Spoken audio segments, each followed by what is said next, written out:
Hola, hola, it's your girl Erica from America. Welcome to the Confidence Chronicles podcast. This podcast is all about helping you stand in who you are. Stop giving a fuck what people think about you. Start standing as your fully expressed self. As you are, as is, there is no filter needed. You are fucking awesome, and I am here to remind you. I'm a confidence coach, and I'm a bold stand for confidence, and I cannot wait to dig into today's episode with you.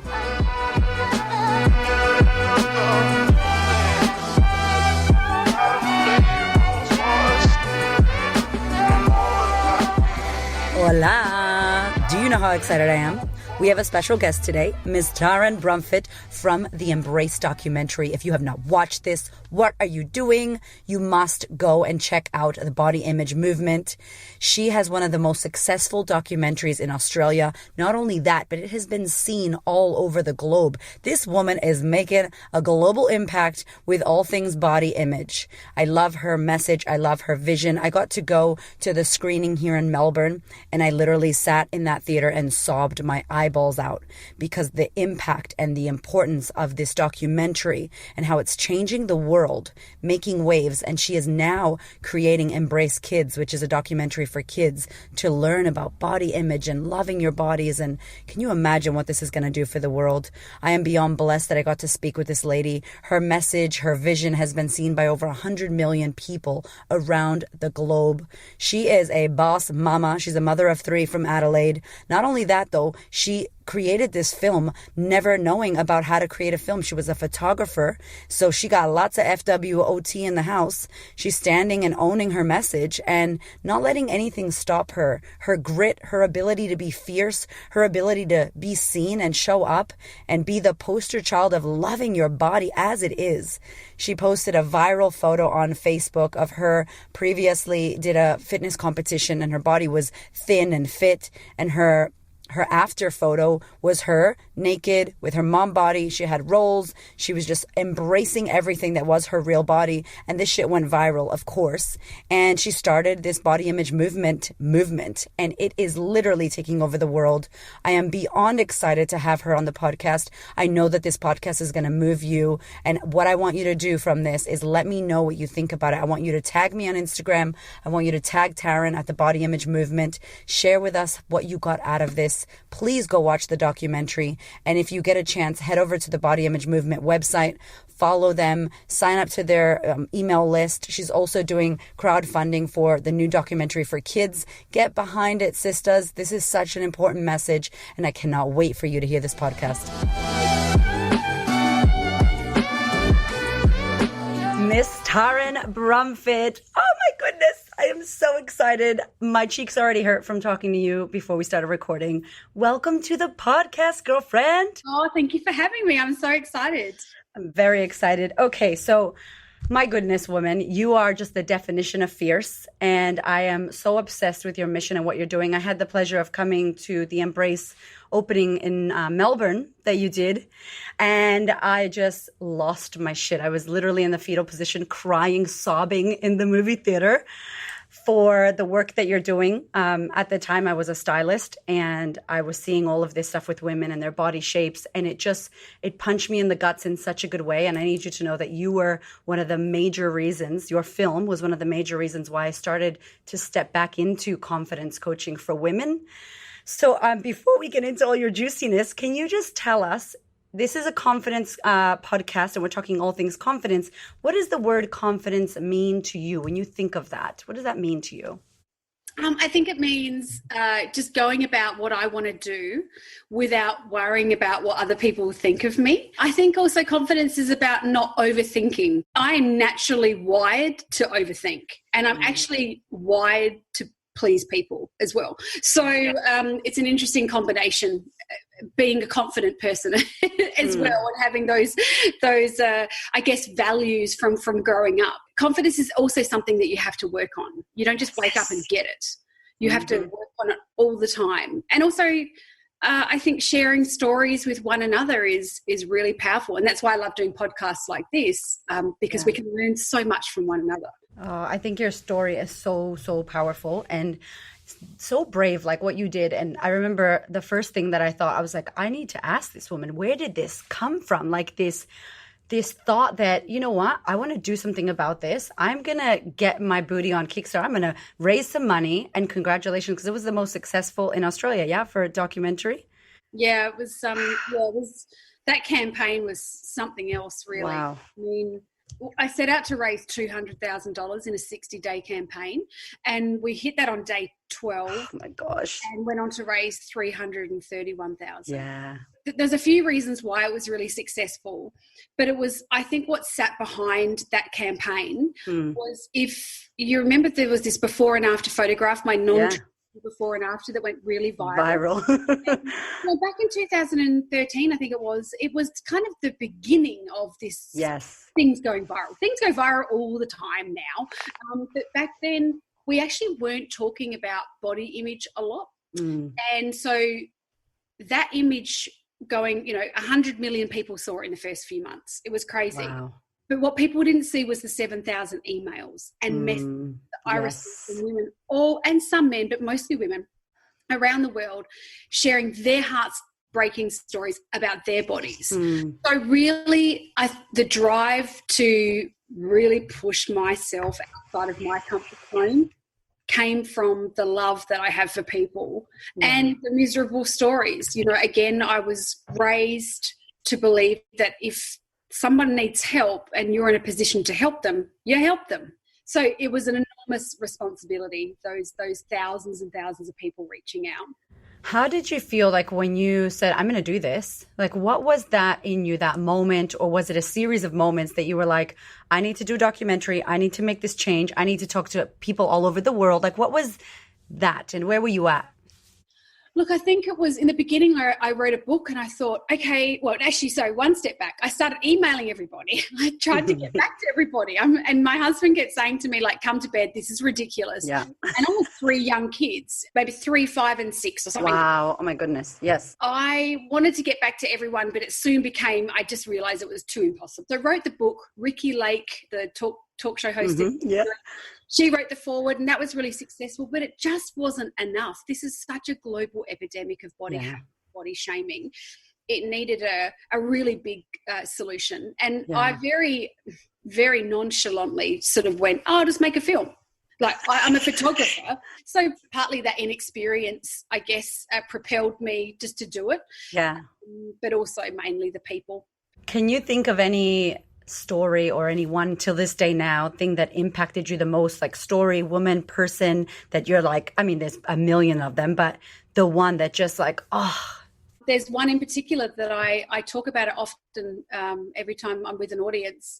She was a woman who was in her 20s and she wrote to me and said that as a child she suffered from sexual abuse and that she had never told a single soul, not one person knew. And she was sharing her story with me. And I just remember crying and just it felt so heavy and I felt so helpless and I felt so honoured. That was a mix of feelings there. And she said to me, I live in a larger body and I have 2 children. I'm a single mum, and every day what people don't see is that I am just trying to keep my head above water. I know that physically I'm not healthy, but mentally is all I can do. She was so heartbroken, and she said, when I walk down the street, people judge me like I'm a fat, lazy pig, and they just don't know my story. They just don't know my pain. It was awful. And there were so many stories very similar to this. And we weren't born into the world hating our body. This is a learned behaviour. Yeah. We really need to connect with one another. And that's what Embrace did. I really believe that it just connected women around the world in such a profound and beautiful way. And that was because of the women in Embrace. Yeah. So open to share their behind the scenes and their sad stories, and it connected with us. Yeah. And stories are so, so powerful. Like I remember the woman that you went to visit who was really thin and she had that eating disorder, and she was just through her eyes, I could see that she was just like, please, those of you out there watch. It was so personal. It felt like it wasn't a film. We were in a theater, but I felt like she was just looking at us, like individually saying, like, see my pain. And we were talking earlier about like stories, and I share my story, you share your story, and how we really, the stories like don't even belong to us. They're like given to us, I feel, to give to others, because anything bad, air quotes, that happens is like, how can you transform that and share that with another human? Because that's going to give them hope and an experience. And that woman, she just stuck with me still to this day. I can't watch it without crying. And my husband, who owns a gym, and he has like a holistic fitness gym, we bought like 20 copies of the DVDs and gave them to all of our clients at the gym for Christmas. And they were like, what? This is our gym present? We're like, yeah. Like, and it was so amazing to watch the people in the gym totally shift the perspective, even how they were training and what they were. I mean, it's life changing. And I'm so excited you're doing this for kids now, because I got 2 boys and I know you have 2 boys and a girl. I want to acknowledge you and thank you. Honestly, like, thank you for saying yes. Thank you for doing this. Thank you for showing up for this mission and being the person called to do this. We need this so bad. And I just want to acknowledge you for all of this work. I really do feel very honored to do the work that I do. You know, it doesn't feel like work. It feels like love. You know, everything is built on that foundation of love and helping others. And 7 years ago when we started, it was all negative. That's all we received was really bad stuff. And there's a shift happening. And there's no greater feeling than the feeling of someone who hated their body once and then learned to embrace it. And now I just, you know, it's like unleash the beast. Mm-hmm. Yes. It makes me so happy when I see people like, F this, I am doing this, and I'm wearing a bikini, or I'm going to push myself out of my comfort zone and learn how to, I don't know, downhill mountain ski or whatever it is. This is life, and it's a blink of an eye. It is our time on the planet. And as I said earlier, we weren't meant to be spending our life at war with our body. It's not our purpose. Of course not. No way. Enjoy life too. Yeah. And I love too that when you said in the film you left your kids for, was it 9 weeks? Yeah, roughly. I went out to the US and I came back, and then I went to the UK, and it was so much travel. It was pretty hard for everybody, but we got there in the end. Yeah, but what I love as well, like, and y'all know if you listen to the podcast, we talk about FWOT, which stands for fuck what others think, or if you don't like to swear, forget what others think. And it's really, you have this thing of like, I'm going to do this. And as a mother myself, I'm like, the best example you can be to your kids is not telling them to be confident or telling them to love their bodies. It's like, we need to show them. We need to model what this looks like. It's our responsibility. You had little humans. You got to be the model. So I love that you were like, I love you. Mwah, mwah, mwah, mwah. Peace out. I'm going to go change the freaking world. I don't know what I'm doing really, but I'm working this shit out. Your amazing spirit and your drive and your vision, because you're being of service. It's not about you. It's about the message and everything. Can you just talk to those of us out there? There's a lot of women that listen to the podcast that are mothers and have a business and are so scared, you know, this question of, do I be a good mom or do I be a successful business owner or have a good career? And I'm like, why are we asking this question? Why can't we be both? So can you speak to that, like how that was for you? Yeah, I mean, look, I think we have this predisposition as women to want to fill up everyone else's cup before our own and put everyone else's needs before our own. And we do guilt far too well. We are the masters of guilt and mother guilt. I think for any kind of change to happen, we just need to, I guess, acknowledge that, and that it doesn't actually serve us to feel bad about what we're doing. We've got to own our choices and say, this is what I've decided to do. And that's what I had to do with the film, and go, I'm out in the world and I'm going to go make it. It's going to be okay. The kids will be okay. It means sometimes I'm in and out of a country like Germany, in and out in 6 days. I do what I do, and then I come back, and I mean, it definitely makes for a bit of a chaotic life. But I guess the other thing is, how can you outsource? What don't you need to do, or what can you pull back on? I mean, I always think it's about not adding to someone's to-do list, but taking something away.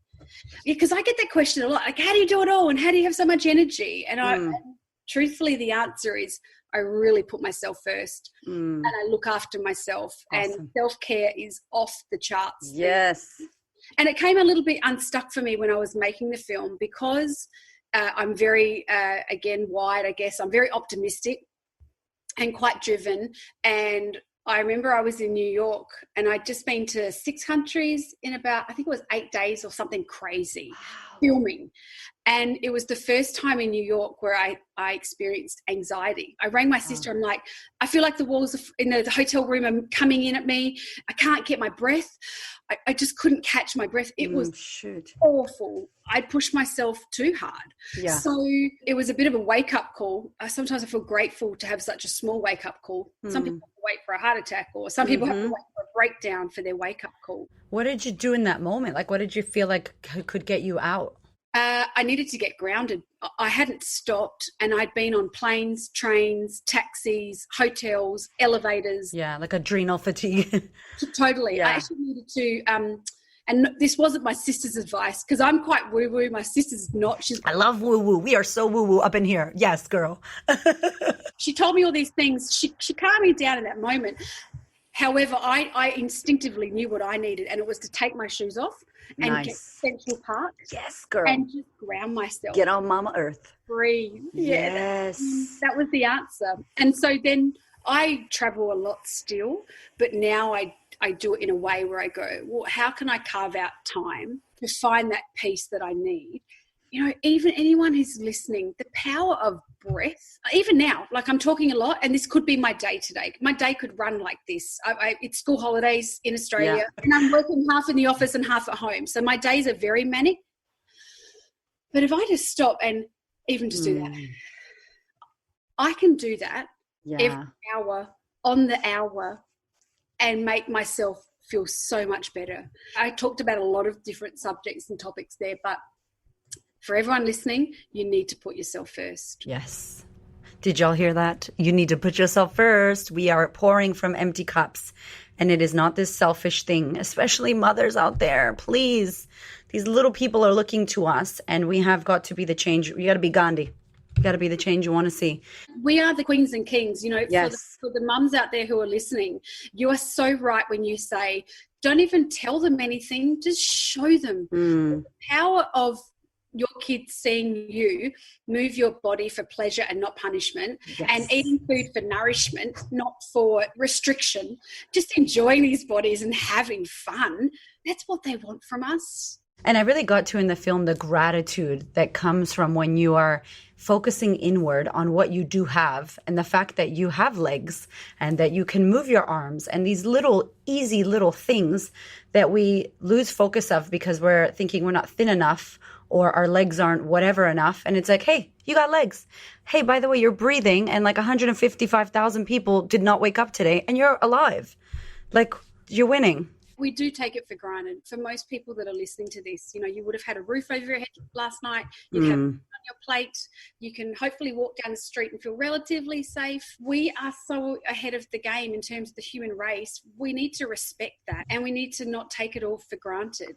Yes. Oh my gosh. So how are we going to teach our kids this? Because I know that you've got a new documentary coming out, Embrace Kids. How is that coming along? Can you tell us something about that? Yeah, so we're currently financing the film. So we'll start next year. We've raised $170,000 towards $500,000 target.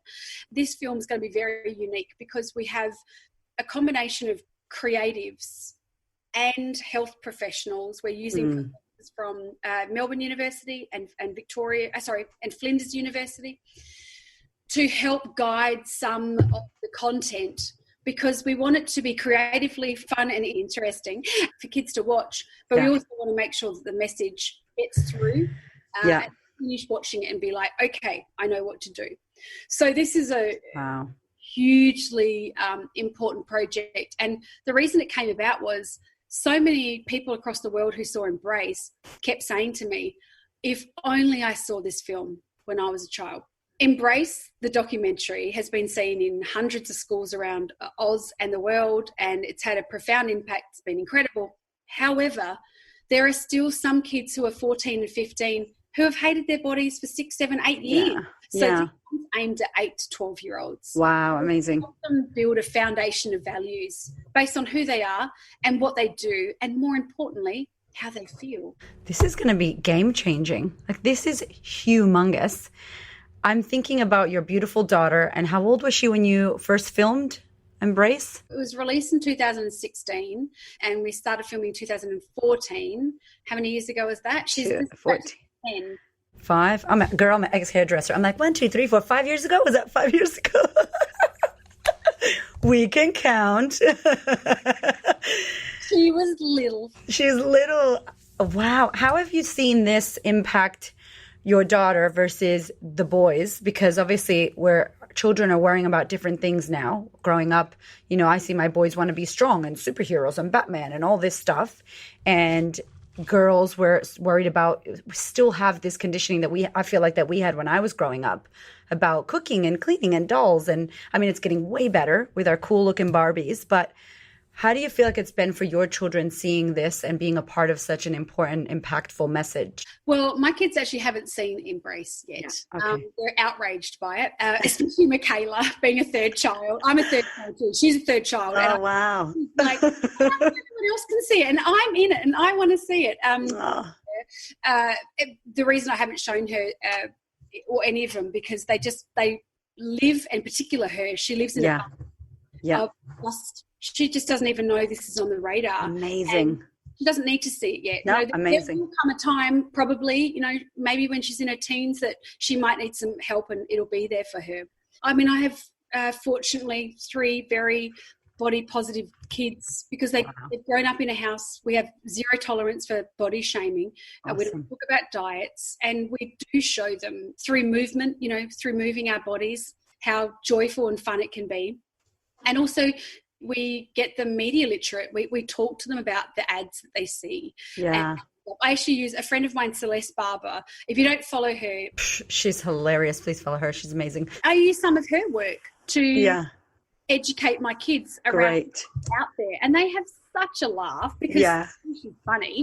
But next time they walk down the street and they see one of those sort of sexualized ads, instead of it impacting them in the way that the ads want them to impact, they look at it and they go, oh my God, I hope Celeste does one like that. Oh, that's the best. So mothers out there, parents out there, here's what we can do. You're the example. And it sounds like you have set up almost values in your home about, you've explained it to them. You've talked about it. You've set up the rules of your home and how they can take on the media, because the media is unfortunately there. And these messages are in shopping centers and bus stops. From 0 to 7, our kids are just sponges and meaning-making machines. So it's super important. I know my 2 boys, I cannot wait for them to get older so I can start teaching them about how your thoughts create your feelings and all of that fun stuff, because it's huge. What do you feel like needs to change in society, culture, or us for this to change, for this impact on our bodies and this message that you're out there to put? I think it's easy sometimes to blame external influences like the media. Don't get me wrong, they absolutely play a huge role in this global epidemic of body hating. However, we can't always control the media. We can lobby against, we can sign petitions. At the Body Image Movement, we do a bunch of work like that. But I think where the power lies with us as individuals. What will I take on? What will I not take on? What will I challenge? What are my values? How can I grow as a person? What more can I learn? How can I educate myself? What book can I read? What can I do? Start with you. This is your home, your body, your home. And again, this is the 3rd time I've said it, but it's such an important point that we weren't born hating our bodies. It's all been external. It's impacted us. It's been embedded into our brains. But I have a friend who's a neuroscience coach, and we talk about this often. Actually, I get her to talk about it lots, and I listen because I get so excited. That our brains are plastic until the day we die. So this whole a leopard can't change its spots is it's not neurologically a sound. Exactly. Yes. I think having the awareness, having the desire to change, and then having a bit of a roadmap of how you're going to go about it. And a big part of that is who's in your tribe, who's around you, what resources have you got? Yes. Because we don't have all the answers. And I guess that's why I feel like with the work that I've done, and it's been incredibly successful, it's because it's not just me, it's so many people like yourself, and hundreds of people that have connected, really good human beings who spread the message of love and positivity coming and utilizing each other's skills. Yes. And the tribe thing is so important, like who you're hanging around with, what you're thinking about, what people are saying to you, because it's hard enough for us to change ourselves, and never mind we're trying to change and shift and think better thoughts about ourselves and be really on this journey of inner self-love. And then you have your mom calling you, or your whoever telling you that doesn't look good, or that, for you, who did you have on your team, and how did you kind of cut through the negative stuff that was maybe thrown your way? Because I know you got a lot of hate from the critics and people that didn't understand the message, but it didn't stop you. So like for you, when that inner, critic in your head says stuff to you, like what helps you to go, I'm not listening to that? Yeah, I think look, in the early days, I struggled with a lot of the trolling comments because there were so many of them.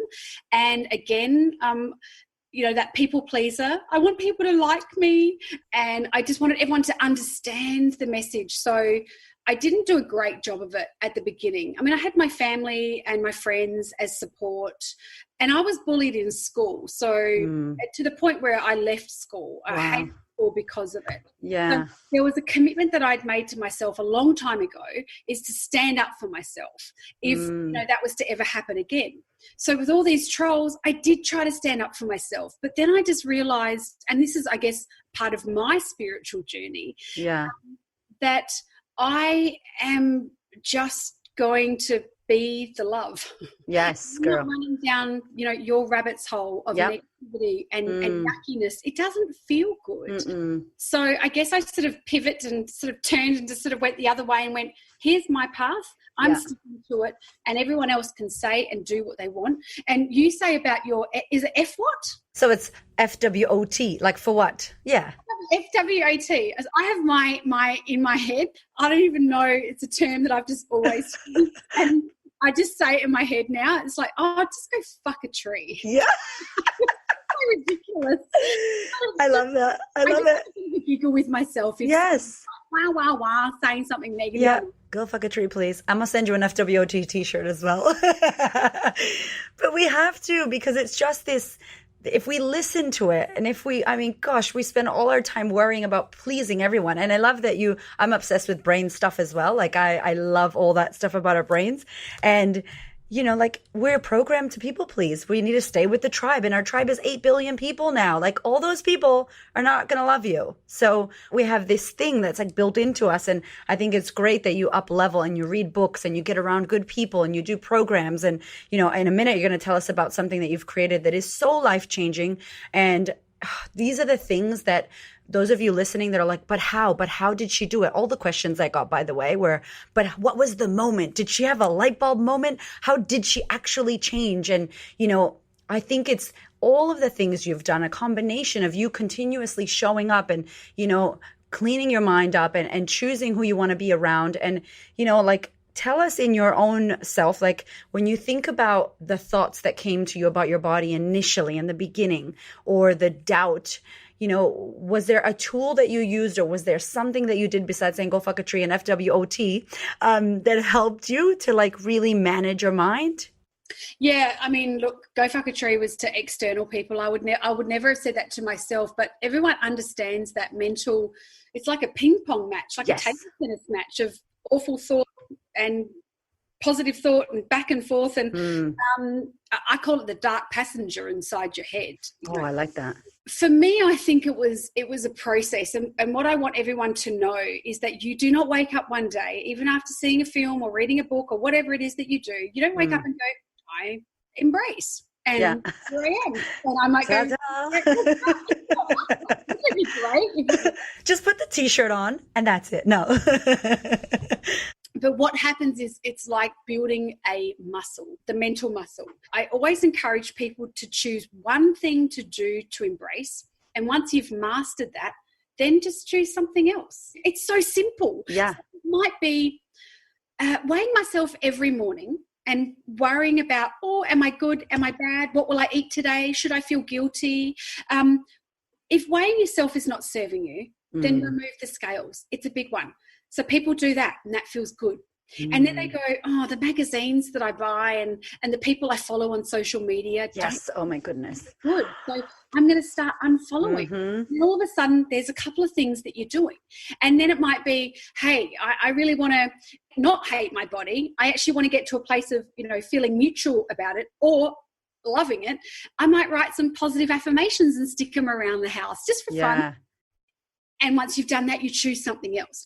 So it happens over a period of time. But I think it comes right at the beginning. What's most important is that you choose to embrace. Yes. I am done with hating my body. I am done with the change rooms being a battleground, going to the beach and feeling embarrassed, sitting on the sidelines at the pool because I don't want people to see me in my bathers, turning the lights off while I'm having sex because I'm so embarrassed about my hideous body. I'm not doing this anymore. Yes. I think that's where the power is, making the choice and taking action. This is it. This is the action thing, is like, we want the magical little thing that sprinkle the fairy dust of just love your body. And we talk a lot about, on the podcast about our thoughts and what we're choosing to think. And it's like, we don't go from I hate my body to I love my body. It's like, that's a hashtag Instagram quote. And as cute as that is that really going to be how you feel? And so I love that you said get neutral, like I have a body, or I love my legs. I am learning to love my body. One day I will love my body. I'm learn to love my body, whatever it is, a better thoughts, right? Choosing a better thought. I had a question from one of our amazing listeners, and it's really relevant to what we're talking about now. And she said, by Brooke Lindsay said, how can I help friends embrace their bodies when they diet and always talk about getting surgeries done?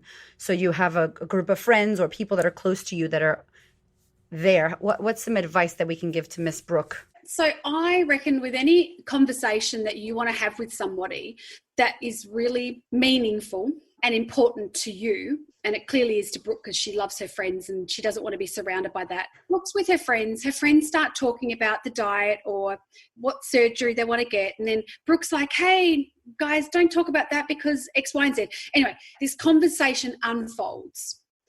And I'm sure it's a conversation that Brooke and many of you have had with lots of people. It goes nowhere because you find yourself having the same conversation weeks or months later. But if Brooke says to her friends, hey friends, I want you to come over on Friday to my house. I want to have a girls' night with you. There's some really important stuff I want to talk about, like really important. Come in your tracky pants, just come as you are. I have something really important I want to discuss with you. Her friends are going to say, oh my gosh, what is it? What is it? And Brooke's going to say, no. Yeah. Go to Friday. And they will go away, the friends, and go, holy shit, what is this thing that invited us to? What that has done is before any of her friends walk into Brooke's house on Friday night, it has elevated the space of what's about to happen is really important. Do you see the difference between the ping-pong conversation and I'm carving out and creating a space to have an important intentional conversation? It's yes. so elevated in that moment. The friends get there. Brooke says, okay, I want to watch a film with you guys. And then I want to just have an open discussion afterwards. And Eric, you know, because you've seen the film, how open it is, how open people's hearts.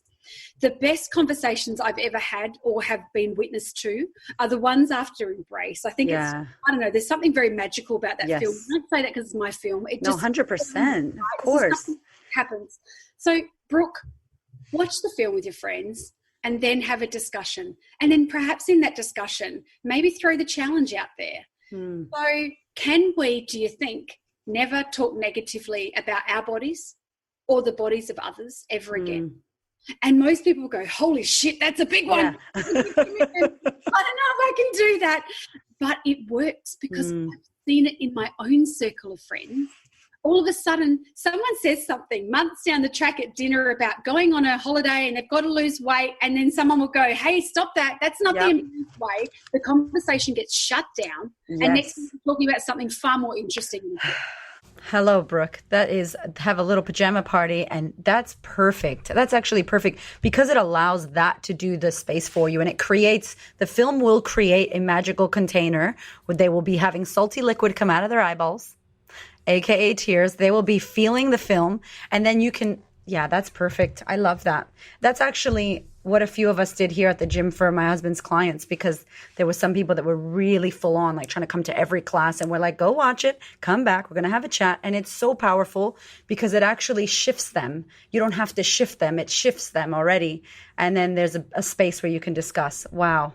For anyone listening, because it's really, I mean, of course I'm going to be biased about what I consider my fourth baby, right? As in Embrace. But we had a couple of professors from universities do a global study of over 1,500 women on the impact of Embrace. So you think proper, you know, like a proper study, like research.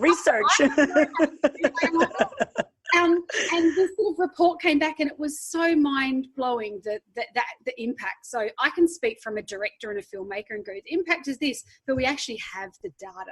Get onto it. We're going to have all the links for you.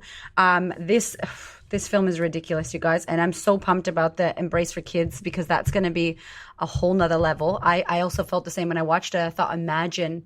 And I'm glad I watched it before I had my children. I think I was pregnant when I watched it, which I was just losing it. I was bawling my eyes out. But, you know, I think it's so important because we get to share this with the kids. And even if you don't have kids, you were once a kid, you know a kid. There are children everywhere that we could share this information with and lead by example. One question for you from Miss Kelly Smith, who loves the podcast. And she wanted to know, if you could go back and speak to your teenage self, what would you say to your teenage self? I would embed this quote, which is what I live by, and that is, your body is not an ornament. It is the vehicle in life to do and dream. It drives you around. It moves you through life. It's not your soul's purpose to be at war with your body. Respect your body, love your body, find the magic in your body. And remember, you've got such limited time. So squeeze every last drop out of life. Did you guys hear that? That is all for you out there, especially if you are in the process of learning and wanting to embrace your body. Please watch this film. Follow this amazing human being. I want to ask you about something awesome and special that you all are creating and doing and launching. Embrace You. Can you tell us about that? Because I know some of y'all out there are like, okay, what do I do? How do I do it? What are the steps? Because this podcast is all about taking action. So we have some steps for you. Taryn is going to tell you all about it. So look, after we made Embrace and millions of people saw it, we were inundated with people going, what you just said. I want to, but how do I do it? Yes. So we took quite a bit of time. In fact, I think it was a couple of years to kind of work with health professionals and come up with an online course that worked. And that is Embrace You. It's a 4-week online course, but some people do it in 4 days. Some people do it in 4 months. Wow. What was really important for me is that no woman felt overwhelmed by having to do more. And there's 4 videos from me. There's this beautiful 56-page workbook full of activity. Wow. We have experts who come on, and we do Q&A videos with them to answer all the questions that I don't know. Yeah. So weight psychologists, meditation teachers, neuroscience coach. Wow. And look, Embrace You, we've taken thousands of women from all across the world through this course, and it has a 98% satisfaction rate and a 94% success rate. Like 94%, when the team first told me when they got all the data back, I'm like, are you sure? That is ridiculously amazing. And look, I think it has been so successful for women because it is very practical. And I guess this is who I am. I think there's so much noise out there. I'm like, just tell me a few things that I can do. And we always encourage people to take what you love and leave the rest. You know, there's no one size fits all.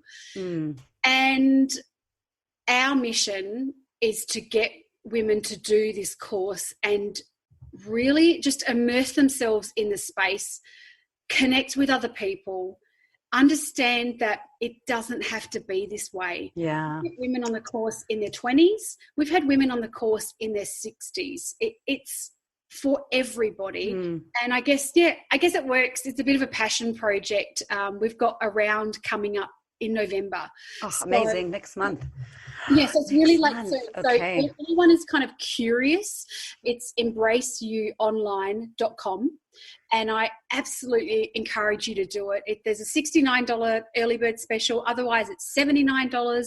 So again, we've tried. Oh my gosh, that's so doable and amazing. Well, that was really important because we were speaking to so many people around the world. Yeah. We just wanted to make sure that there was as little barriers as possible. Oh, I love you. This is why I love what you're doing. And obviously soul sisters, spirit sisters, in the message of wanting to impact and help the masses, help everyone, that it's about inclusion, that it isn't about, you know, anything that's it's only for some people. This is for everybody out there. If you are questioning, what can I do next? How do I do it? How did she do it? Literally, not only did she make this film, but she walked the walk, you guys. I mean, going from loathing and hating your body to doing this competition to putting this viral photo to now, like, do you pinch yourself sometimes to like, oh my gosh, when people intro you, like, is that my life? All this happened. And now we're here making global impact, changing the fucking world. You know what? These days I'm more like excited when I get the washing out, the first thing out of the washing machine. Does anyone else out there leave their washing in there and smell it? Yes. Could I? No, I'm kidding. My husband does wear them, and I'm like, you stink. I'm super proud of what's been accomplished. But I think also this is just not about me. I'm just a conduit to helping, and my eyes are really fully focused now. I think we've impacted millions, but I still think there's 8.8 billion people. There's billions now, baby. Lots more work to do.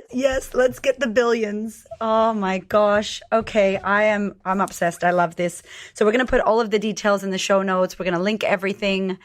I can't thank you enough for being who you are and for saying yes to this. I know that it doesn't always feel easy, and that, you know, we come up against, how am I going to do this next thing? And you're just a problem solver. You're an FWOT queen.